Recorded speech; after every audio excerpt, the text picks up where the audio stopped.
Hello दोस्तों, Rana classes में आपका स्वागत है। तो आज का बड़ी खबरें के बारे में जानते हैं। तो क्या है, परीक्षा के 16 साल बाद बलदेव बनेंगे अधिकारी। तो बिहार लोक सेवा आयोग बीपीएससी की 45वीं संयुक्त प्रतियोगिता परीक्षा में शामिल बलदेव चौधरी 16 साल बाद बिहार प्रशासनिक सेवा के अधिकारी बनेंगे।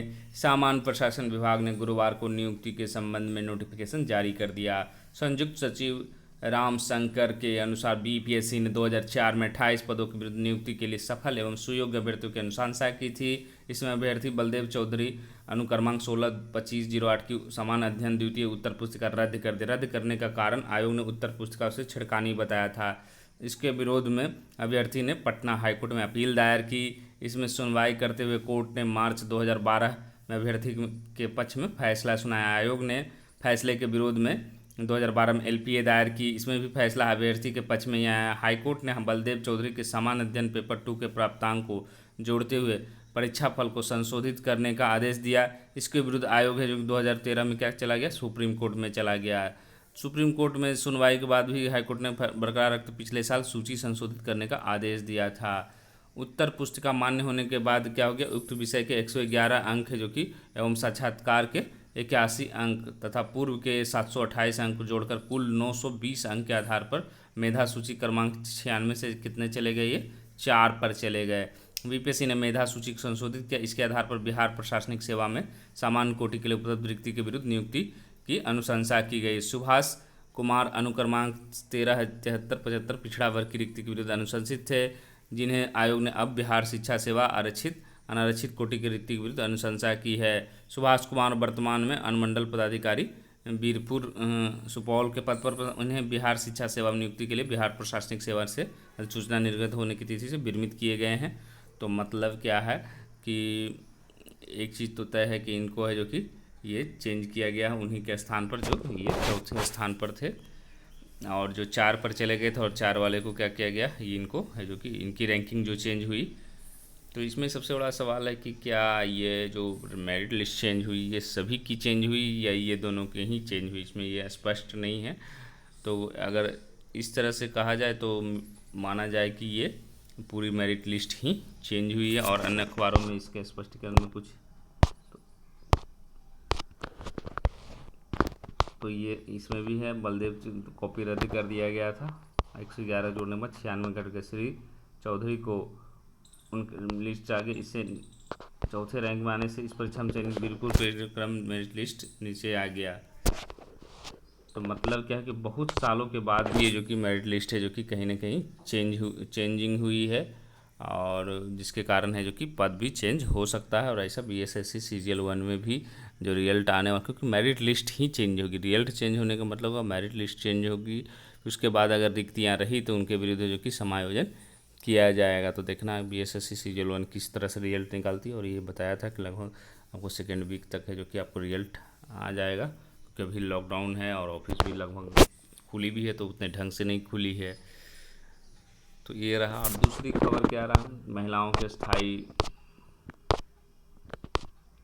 सेना में महिलाएं भी पा सकेगी स्थायी कमीशन। इसकी चर्चा आपने कई साल, 1 साल पहले भी सुनी होगी, लेकिन आज क्या हुआ जो अखबारों में है, तो सेना में शॉर्ट सर्विस कमीशन के जरिए भर्ती होने वाले महिलाओं के लिए अब स्थायी कमीशन पाने का रास्ता साफ हो गया। इस बाबत गुरुवार को रक्षा मंत्रालय ने क्रियान्वयन के आदेश जारी कर दिए। औपचारिक फैसला सरकार पहले ही ले चुकी थी।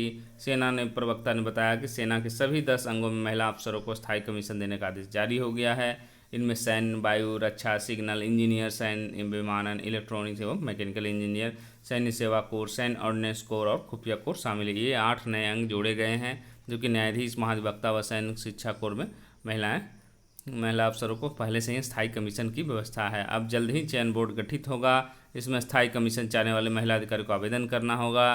तय प्रक्रिया के बाद उन्हें स्थायी कमीशन मिल जाएगा। इस फैसले से सेना में महिला अधिकारी बड़ी भूमिका में नजर आएगी।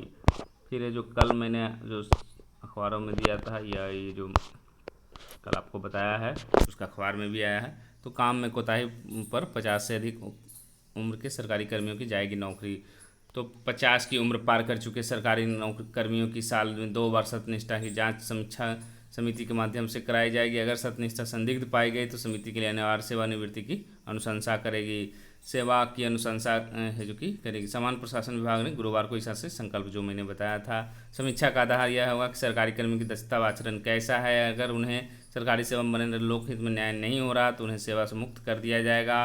समिति द्वारा समीक्षा क्रम में सरकारी सेवा के पूर्ण सेवा है जो कि इतिहास के तहत पिछले 5 वर्षों को मूल्यांकन पर विचार किया जाएगा। विभाग के संकल्प में कहा गया कि संबंधित नियुक्ति प्राधिकारी किसी भी सरकारी सेवा को कम से कम 3 माह पूर्व है जो कि लिखित सूचना अथवा ऐसी सूचना के बदले 3 माह वेतन तथा भत्ते समतुल्य राशि देकर 30 वर्षों की सेवा अथवा 50 वर्षों की आयु सरकारी सेवा को सेवानिवृत्ति दे सकेगा। प्रत्येक विभाग में समीक्षा समिति गठन किया जाए, अलग अलग श्रेणी में किया जाएगा। समूह क के कर्मियों के लिए अपर मुख्य सचिव हैं और प्रधान सचिव और इसके अध्यक्षता में बनेगी। समूह ख के लिए अपर सचिव संयुक्त सचिव और ग के लिए अवर संयुक्त सचिव की अध्यक्षता में बनेगी। वर्ग क के कुल कर्मी कितने हैं 50 से ज़्यादा बिहार में, तो 350। वर्ग ख के 4000 और वर्ग ग के 2 लाख है जो कि कर्मी है जो कि अभी हैं पदाधिकारी और कर्मी दोनों की कहीं ना कहीं है जो कि एक तरह से कहा जाए कि कोताही बरतने वालों की नौकरी सीधी जाएगी। अब फिर है आपको शिक्षकों की सेवा शर्त है जो कि जल्द है जो कि होगा।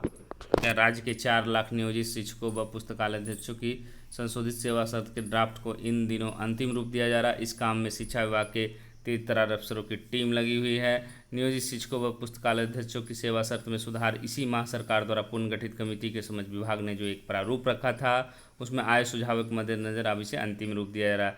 गौरतलब है कि राज्य सरकार नियोजित शिक्षक व पुस्तकालय अध्यक्षों की सेवा शर्त में सुधार को लेकर सकारात्मक है। यही वजह है कि 2 जुलाई की सेवा शर्त के लिए सरकार द्वारा गठित पुरानी समिति पुनर्गठित की गई है। पुनर्गठन के 3 दिन के भीतर ही समान प्रशासन विभाग के अपर मुख्य सचिव आमिर सुबहानी की अध्यक्षता में इस नई कमेटी की बैठक भी हुई। गत 6 जुलाई की शाम को इस बैठक में सदस्य सचिव शिक्षा विभाग के अपर मुख्य सचिव RK महाजन, पंचायती राज विभाग के अपर मुख्य सचिव अमृतलाल मीणा, वित्त विभाग के प्रधान सचिव डॉक्टर S सिद्धार्थ, नगर विकास विभाग के सचिव आनंद किशोर और अपर महाधिवक्ता आशुतोष रंजन पांडे शामिल। चूँकि यह बिहार विधानसभा चुनाव का वर्ष इसलिए नियोजित शिक्षकों को और पुस्तकालयों को यह भी उम्मीद है कि सरकार उनकी 5 वर्ष पुरानी मांग जल्द फैसला करेगी।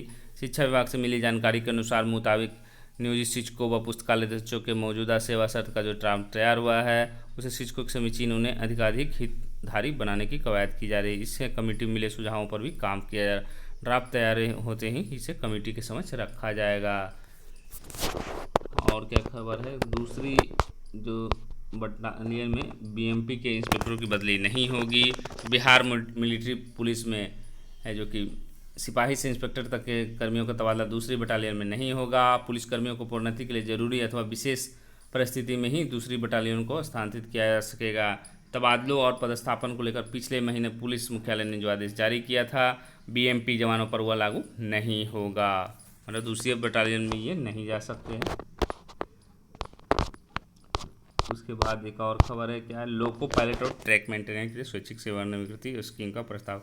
तो आपने देख रहा होगा कि पहले रेलवे ने लाई, उसके बाद जो कि बिहार सरकार, तो कहीं ना कहीं है जो कि अगर कहा जाए तो लॉकडाउन का असर है और ये जो पूरी घटना हो रही है कोरोना का असर, तो ये पहले से हालांकि कुछ पहले से भी चल रही थी, लेकिन इधर जो आर्थिक स्थिति खराब हुई चाहे केंद्र की हो राज्य सरकार की हो, तो ऐसी स्कीम अब आ रही है। तो ये है आपको BSNL के बाद रेलवे वॉलंटरी रिटायरमेंट स्कीम, मतलब आप है जो कि 55 वर्ष अगर आपकी एज होगी, पायलट है या ट्रैक मेंटेनर है, तो आप है जो कि खुद भी सेवानिवृत्ति ले सकते हैं। आपको एक मुश्त है जो कि राशि मिलेगी। तो ये है जो कि प्रक्रिया सभी सरकारों में चल रही है। तो इसी अपडेट के साथ धन्यवाद।